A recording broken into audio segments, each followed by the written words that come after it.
All right, so we're going to be talking about dialogue and incidents.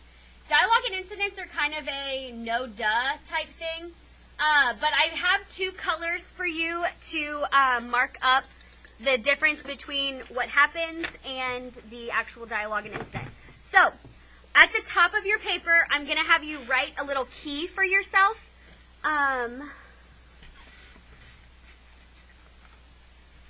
So at the top of your paper, just right up here, I want you to write dialogue/incident. And then under that, I want you to write action, character, decision.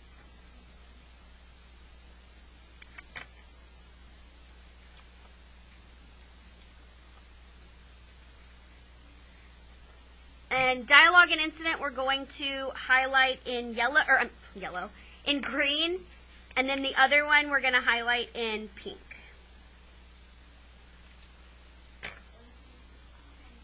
Decision. Action, decision, character.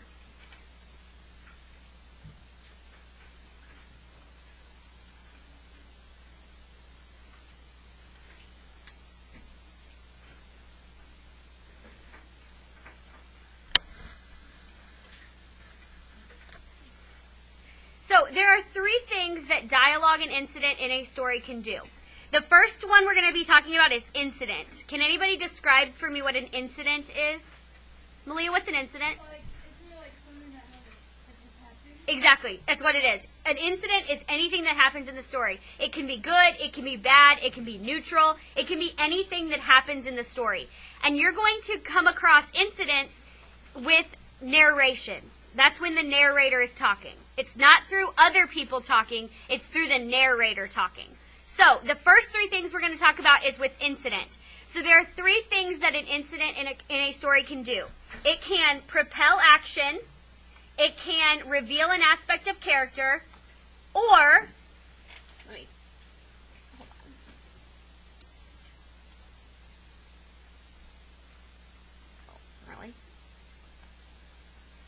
or it can provoke a decision. There we go, that's what I wanted. Okay, so, first one we're going to talk about is propel action. Can anybody tell me what propel action means? What do you think propel action means? Okay, do you know what propel means? Let's break it down. Okay, propel means move. So propel means to move something. If I am propelling this Sharpie, I am moving it, propelling.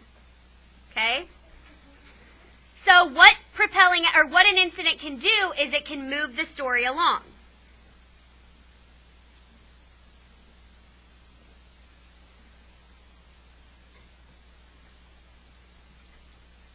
So we're going to read about two boys named Javier and Jeff, and so it's kind of just a little short story type of thing. And what I'm going to do is we're going to break it down. So the first one, we're going to identify the incident, and then we're also going to identify the action that is propelled because of the incident. So the story goes, Jeff had been left alone for 2 weeks, and he didn't know where his mom had gone. She'd never left him alone this long.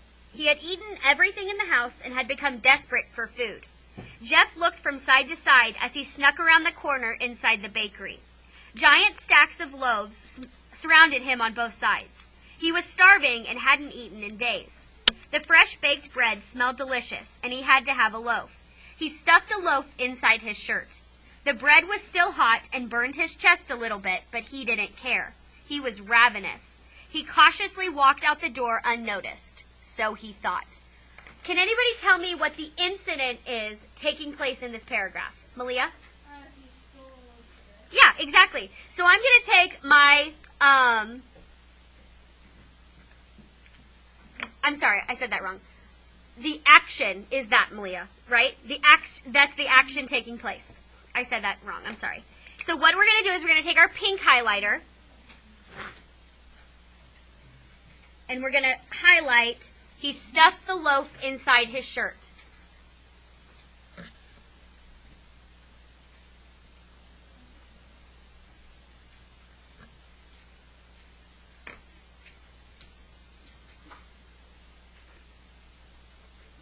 What incident takes place to make him steal the loaf of bread? Oliver? Perfect. His mom left him alone. That's why he's starving. That's why he stole the loaf of bread. So we're going to take this first part of the sentence. Jeff had been left alone for 2 weeks. That is our incident.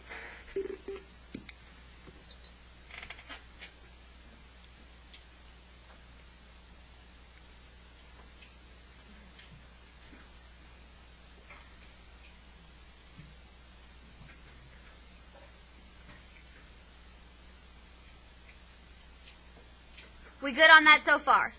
So something happens, an action happens because of that incident. All right, the second one we have is reveal character. These are inside traits, okay? Inside traits. These are not outside traits. Me having brown hair is not a character trait. It's a physical trait. However, the fact that I choose to hang out with 14-year-olds all day may show that I'm patient or forgiving or understanding. Those are inside traits. It's things about your personality or your character that are character traits. Okay? So let's read about Javier. Javier was a tall, lanky boy. His muscles were well developed and were straining as he kicked the speed up a notch for the last few blocks. He had to make the morning shift at the bakery to help his aunt. One of her employees was on maternity leave. Music blared in his ears, and he was breathing heavily. What would you say about Javier's character? What personality traits would you give Javier after reading that? Camry? Oh, wait, character trait. You got it.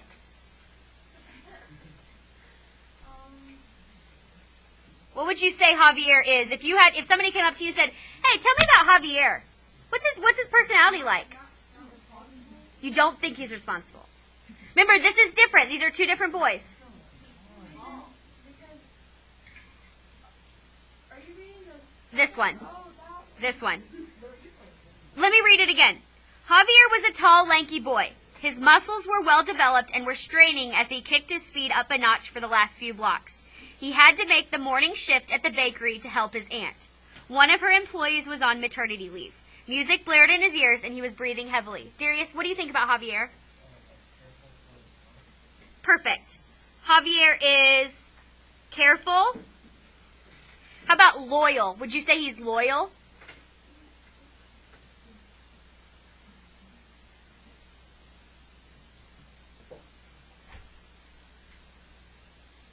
Javier is careful and he's loyal to his family.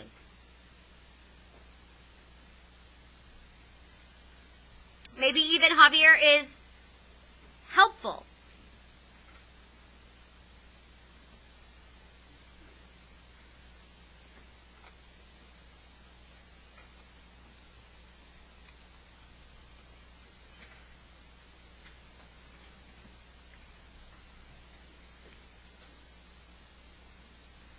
This is my character trait, so I'm going to highlight this in pink. This is what I've written.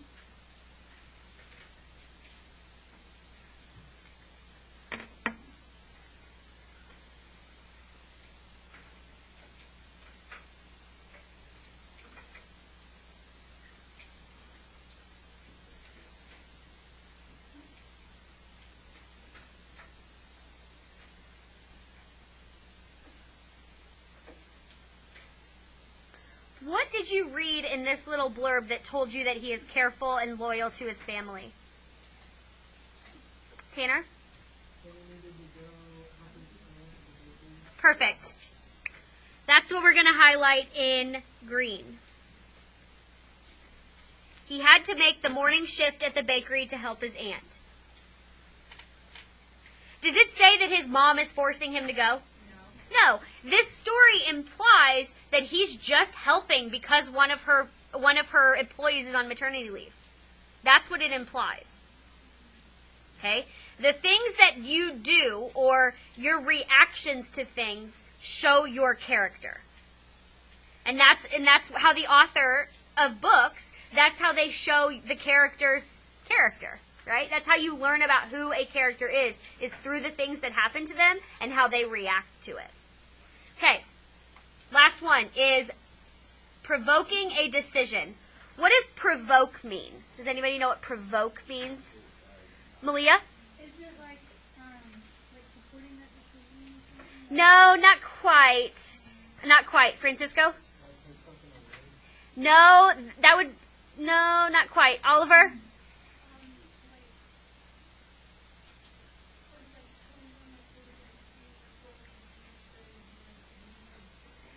You're on the right track. Okay, let me give you an example. My brother and I fought like cats and dogs our entire growing up because we are the exact same person pretty much. We don't get along because the things that I don't like about myself I see in him and vice versa because we are exactly the same. So if we were in the car together, it would be a constant bickering back and forth. So let's say that I'm just poking him, like literally physically just poking him and poking him and poking him. And then he turns around and he slaps me. Okay? What have I done? Did I make him do that? No. Are you sure? Oh, yeah. Every action has a reaction, you're right. So I provoked him, I caused him to turn around and retaliate because of what I was doing. So provoke means to cause.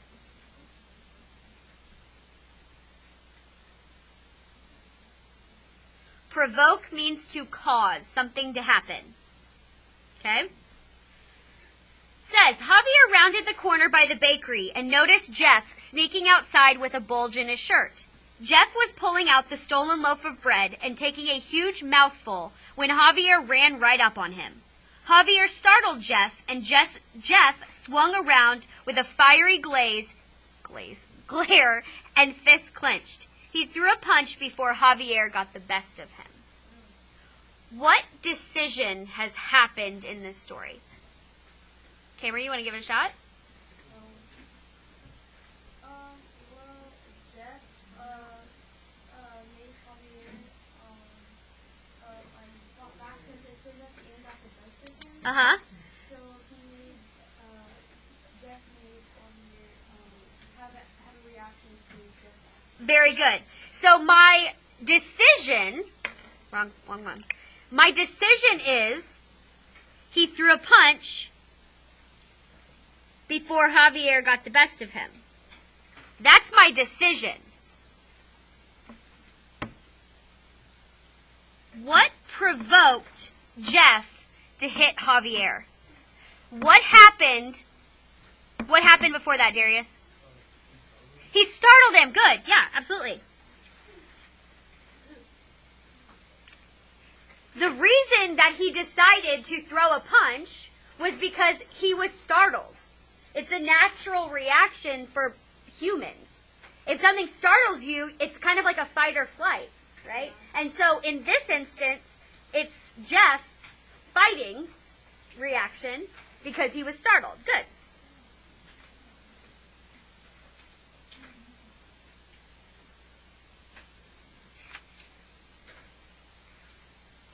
Okay, now we're going to switch gears just a little bit. And we're going to talk about dialogue. What is dialogue in a story, Tanner?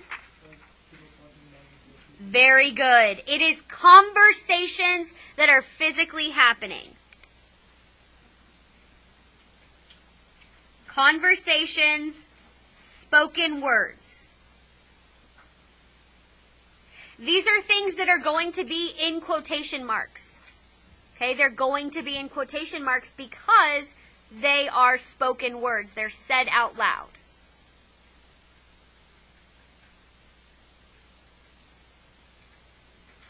But dialogue can do the same three things. It can propel action, it can reveal character, or it can provoke a decision. So again, I'm going to do the same notes again.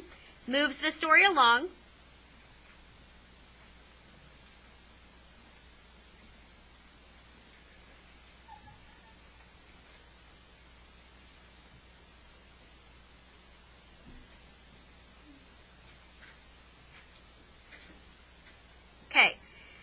Bring it on. I ain't scared of no mama's boy, Javier spat. Bread flew out of Jeff's mouth, and he threw a punch at Javier. What action is being taken? Travion. Exactly. So I'm going to highlight that part in pink. He threw a punch at Javier.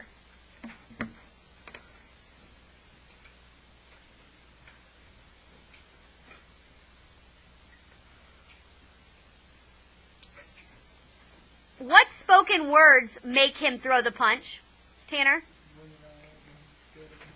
Yeah, the whole thing, right? The whole thing is pretty aggressive. So we're just going to highlight this whole thing.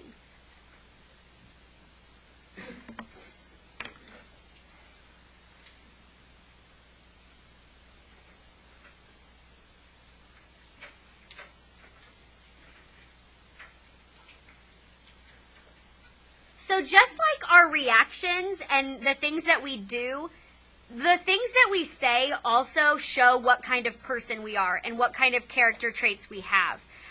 It's almost more powerful than your actions.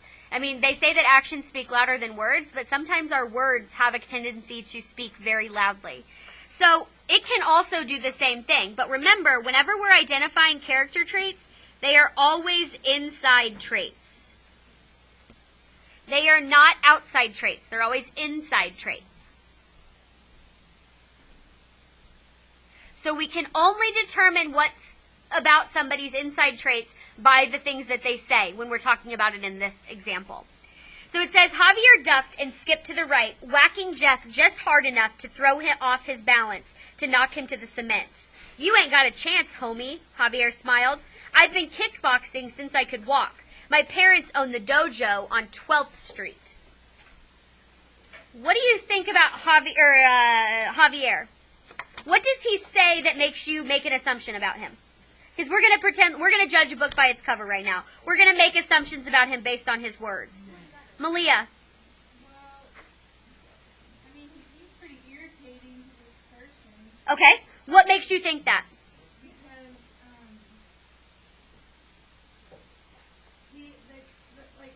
I feel like the other person, it says in the third paragraph, says that, he noticed that Jeff was We're talking about the second one. Do you want me to come back to you until we get to the third one? Okay. Let's look at this analysis part.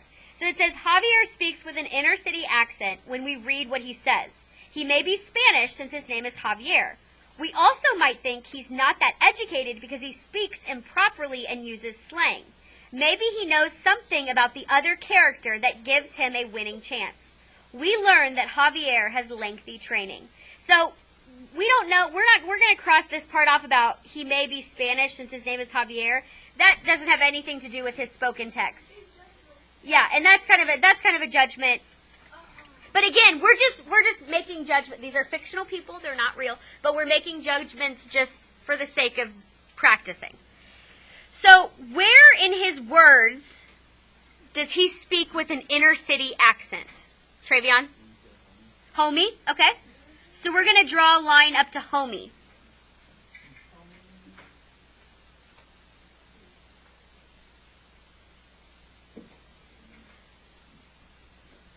Where does he speak improperly? Amaya? Okay, you ain't gotta.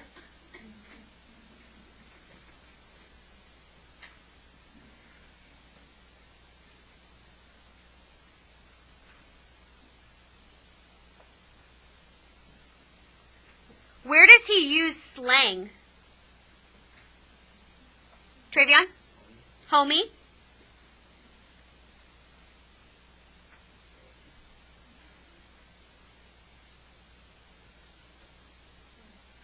Where does it say that he has lengthy training? Travion?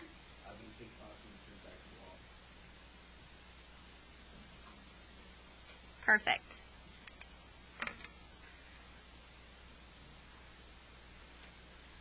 So what I'm going to do now is I'm going to highlight those different things in my green, just the things that we drew arrows to.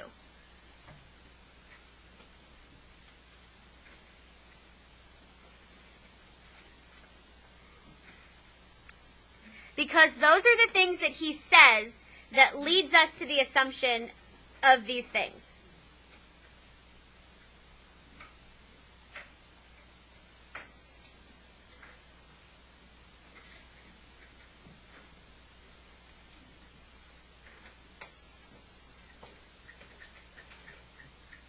All right, last one. Okay, provoke a decision. What did provoke mean? Cause, good. I don't care about no dojo. I know to bring more to a street fight than my fists or my feet. I got heat. What's your mommy teach you about that? Snapped Jeff as he reached behind his back and grabbed a handful of gravel and sand. Javier's eyes squinted and he began a series of moves that caused Jeff to slide backwards on the ground. Javier whispered, I am not afraid, Jeff, but do choose your next move wisely. What decision is made in this little paragraph thing? What decision is made, Oliver? That they're going to fight, right? So this whole part here about grabbed a handful of gravel and sand, began a series of moves.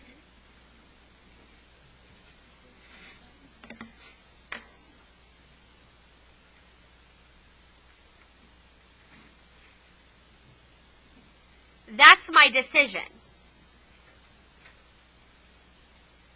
I just highlighted that in the wrong color.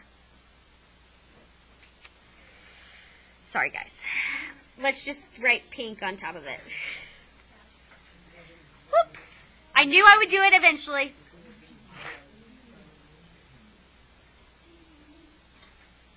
I don't know what pink over green looks like. Okay.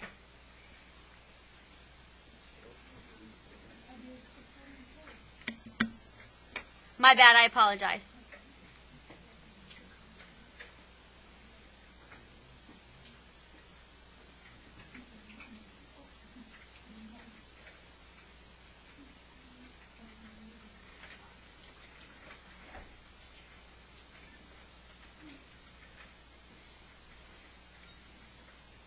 What does Javier say that makes us believe that he's going to fight Jeff? Tanner? I'm not afraid, Jeff, but you choose the next move wisely. Very good. This is the right color, yes.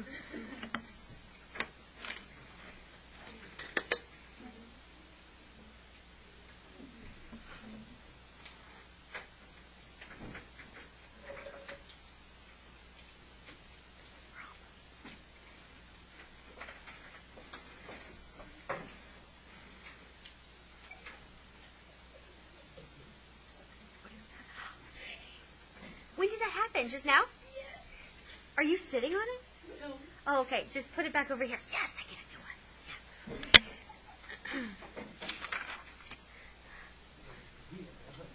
That's not how I expected it to break, but okay. Maybe Mr. Tuttle can fix it. Okay. We're going to flip it over to the back.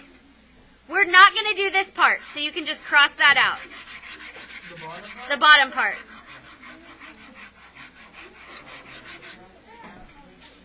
What I want you to do, I'll wait till I have your attention. What I want you to do is I want you to match these up by yourself.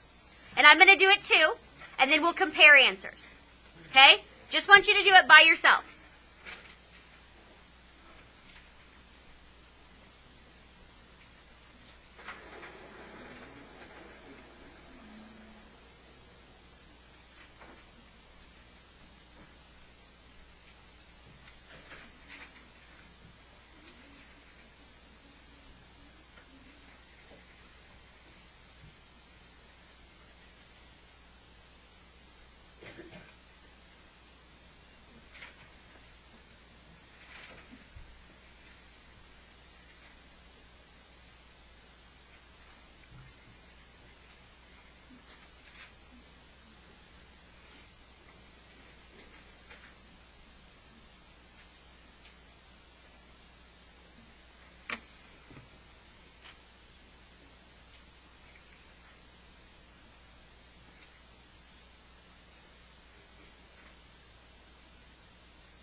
Okay, ready to see my answers?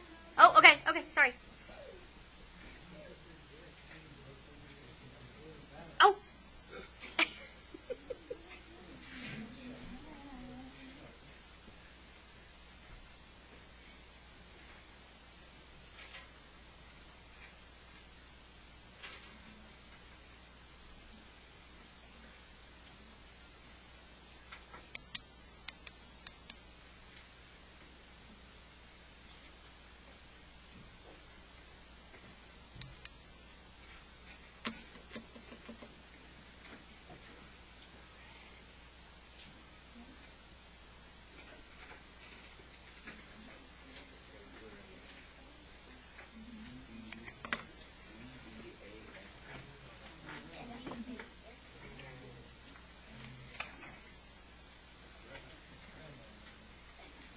If you did not get one right, please make sure that you fix it so that you have the correct definitions for your test coming up.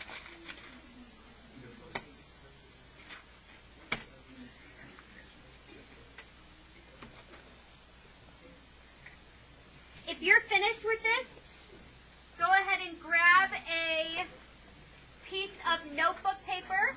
I apologize for not getting that up on the You Will Need board.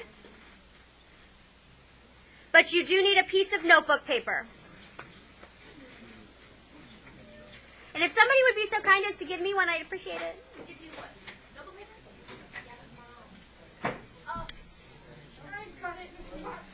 Oh, jeez. Traffic collision.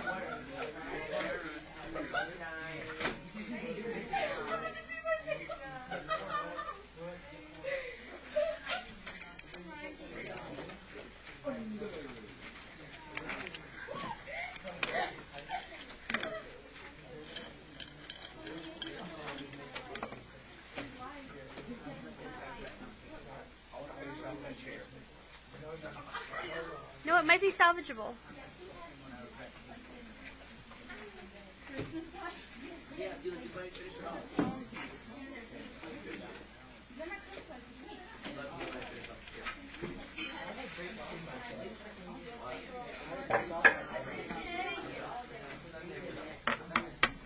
All right, guys, I don't have much more time, so I really need to get started here, please.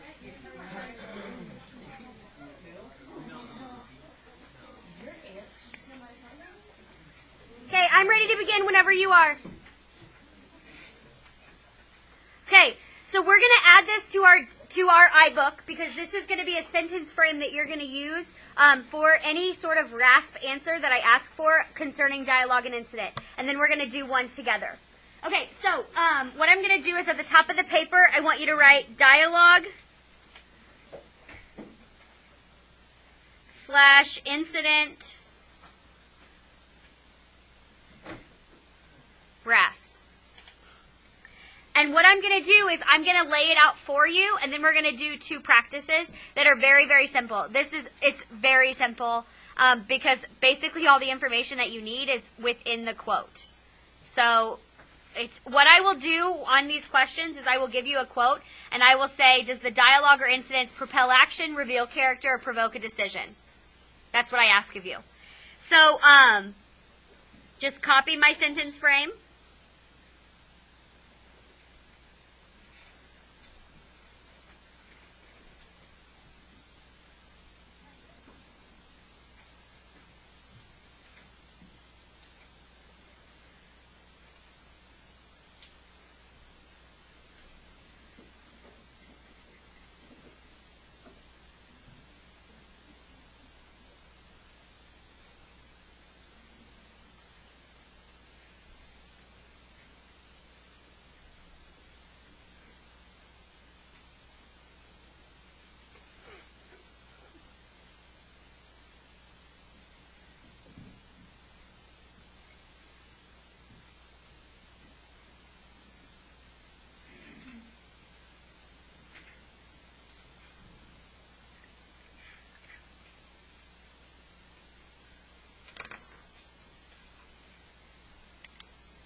All right, now we're going to fill in the blanks.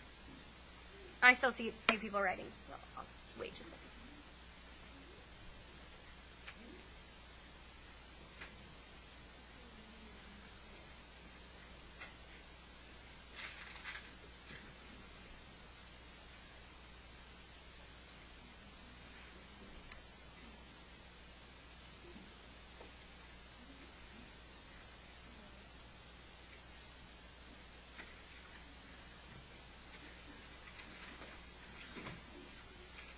All right, so the first blank is where you tell me whether the quote that I've given you is dialogue or incident. So you'll just fill it in with the word dialogue or the word incident. Because what I'll do is I'll give you a quote, and I'll ask you to tell me, does this dialogue or incident propel action, reveal character, provoke a decision? Explain your answer. And so the first thing that I'm looking for in your answer is that you can accurately tell me, is this quote an incident or is this quote a dialogue, a piece of dialogue? Then I'm going to ask you, which one does it do? Does it propel action?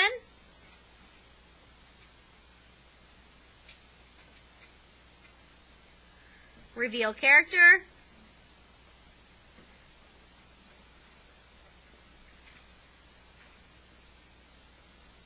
Or does it provoke a decision? And these ones are kind of up for interpretation. I may go into it thinking, okay, this quote definitely propels action. And you may be like, no, I think it provokes a decision. And if you can explain yourself, I'll give it to you. Darius, do you have a question? Yes, yeah. Go ahead and fill it in like this, yeah.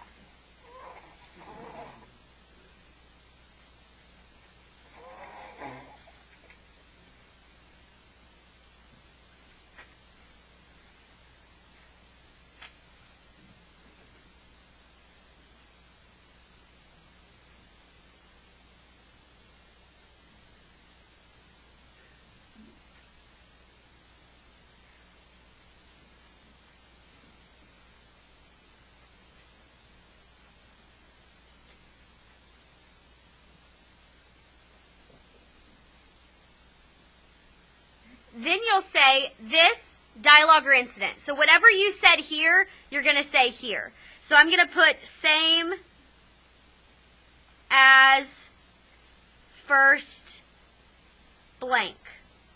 So if you said that it's dialogue, then you're going to put dialogue here again.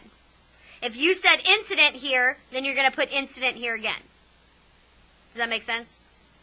Yeah? Okay.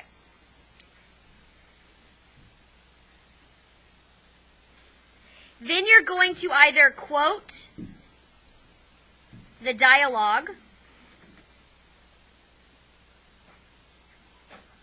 or state the incident. That's just going to be determined by if it's a dialogue, if it's incident. If it's dialogue, you're going to quote it, just like you're used to doing. Write it down exactly how it appears. Give me a citation. If it's an incident, you are welcome to just put the incident in your own words. And you'll see that when we do our examples.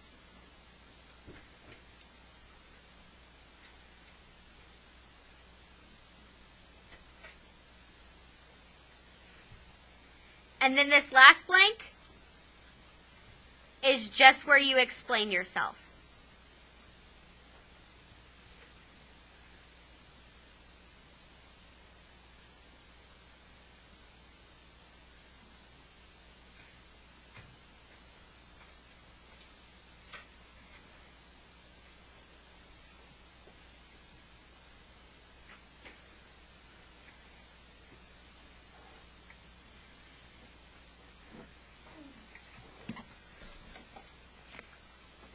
Okay, so for our example, and we're going to try to get through at least, actually I'm going to stop it here and I'm going to do a part 2. Okay, we're going to pause here, and then we're going to continue tomorrow with our example.